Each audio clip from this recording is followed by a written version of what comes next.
So hello guys, welcome back to our channel. तो आज हम पढ़ने जा रहे हैं physics class 10th chapter number 1, light, reflection and refraction. सबसे पहले हम जानते हैं लाइट क्या होती है। लाइट वो एनर्जी होती है जिसमें हम उसे देख पाते हैं। जब किसी ऑब्जेक्ट पे लाइट पड़ती है और हम उस ऑब्जेक्ट को देख पाते हैं, उसे हम क्या कहते हैं?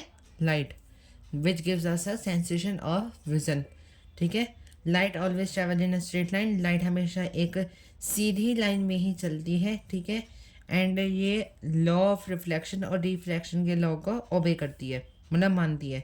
रिफ्लेक्शन वो होता है जब मान लीजिए हमारा कोई प्लेन मिरर है, प्लेन मिरर पे जब कोई लाइट आएगी, ठीक है, उसे हम कहते हैं incident ray.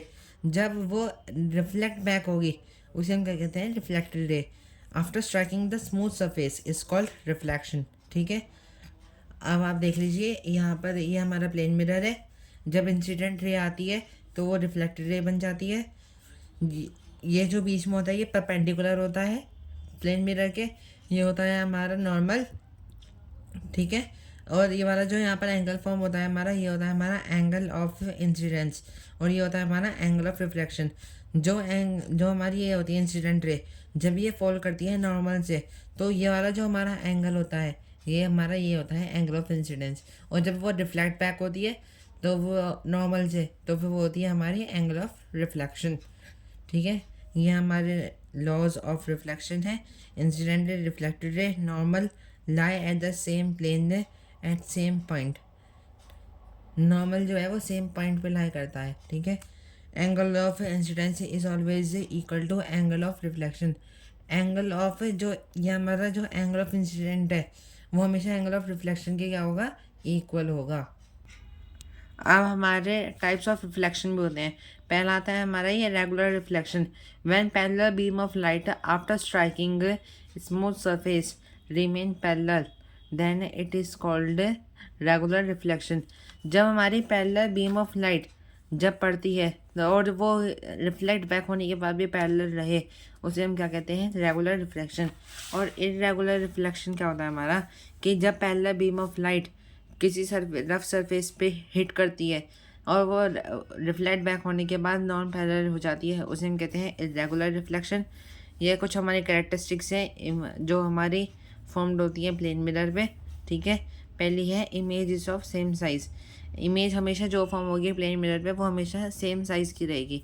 Image formed at same distance. Image हमेशा सेम डिस्टेंस पे होगी। जितना दूर आप जाओगे उतना ही दूर आपको शीशे में ऑब्जेक्ट पीछे जाता हुआ दिखेगा। ये हमेशा ये वर्चुअल एंड डायरेक्ट होती है। Image is literally inverted. Image हमेशा उल्टी बनती है। एग्जाम्पल के तौर पे मैं आपको अभी दिखाता हूँ। गाइस, जैसे कि आप देख सकते हैं, मैंने कैमरे में अपनों को दिखा रहा हूँ मैं अपने आप को। ठीक है। तो जो मेरी इमेज है वो कैसी बन रही है? वर्चुअल एंड डायरेक्ट है। और क्या है, मेरी वो कुछ बॉडी में चेंज आ रहा है कि अब मैं लंबा हो गया हूँ? नहीं, बिल्कुल हमेशा सेम साइज़ की बनती है। ठीक है। चलिए अब आगे बढ़ते हैं। अब हमारी आती हैं टाइप्स ऑफ रेस। जो एक सीधी रे, मतलब एक लाइट बीम निकलती है उसे हम कहते हैं रे ऑफ लाइट। और जो बहुत सारी बीम ऑफ लाइट निकलती है, मतलब बहुत सारी लाइट रेज निकलती हैं, उसे हम कहते हैं बीम ऑफ लाइट। ठीक है। और जब एक पॉइंट से ये सारी जो लाइट्स हैं वो डाइवर्ज हो जाती हैं अलग अलग डायरेक्शन में, उसे हम क्या कहते हैं? Divergent beam. और जो एक ही पॉइंट पे आके सारी लाइट बीम मर्ज हो जाती हैं, देखने ना आपकी सारी चारों तरफ से आ रही है और ये इस पॉइंट पे भी हो रही है, इसे हम कहते हैं कन्वर्जेंट बीम। ठीक है। यहाँ पर हमारे दो मिरर आते हैं, उनके हिसाब से होता है। यहाँ पर हमारे दो मिरर होते हैं, ये कॉनकेव मिरर और कॉन्वेक्स मिरर। ठीक है। आप देख सकते हैं कॉनकेव मिरर को हम कन्वर्जेंट भी कहते हैं क्योंकि सारी लाइट जो आती हैं एक पॉइंट पर आके मीट कर जाती हैं। यहाँ पर ये चारों डायरेक्शंस में रिफ्लेक्ट बैक हो जाती हैं। तो गाइस, आज की वीडियो में इतना ही। अगर आपको वीडियो पसंद आई तो इसे लाइक और सब्सक्राइब जरूर करें। और ऐसी मोर इंटरेस्टिंग वीडियोज़ के लिए हमारे चैनल को सब्सक्राइब करना ना भूलें। Thank you.